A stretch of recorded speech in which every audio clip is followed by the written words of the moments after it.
ముఖ్యమంత్రి Chandrababu, deputy CM Pawan Kalyan ఎన్నికల ముందు ఇచ్చిన మాట తప్పారని, అందుకే రీకాలింగ్ చంద్రబాబు మేనిఫెస్టో కార్యక్రమాన్ని చేపట్టినట్టు వైఎస్ఆర్సీపీ స్టేట్ కోఆర్డినేటర్ సజ్జల రామకృష్ణారెడ్డి అన్నారు. బుక్కరాయ సముద్రం మండల కేంద్రంలో ఈ కార్యక్రమాన్ని ఆయన ప్రారంభించారు.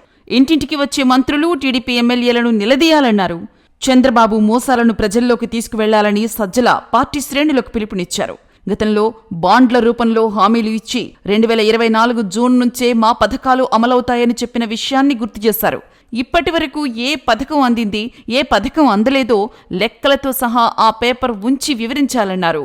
సంపద సృష్టిస్తానన్న చంద్రబాబు ఇప్పుడు సంపద ఎలా సృష్టించాలో, సూపర్ 6 హామీలు ఎలా అమలు చేయాలో చెవిలో చెప్పాలంటారని విమర్శలు చేశారు. హామీలను తేలికగా ఇచ్చినట్లే అంతే తేలికగా కొట్టిపారేస్తుంటారన్నారు.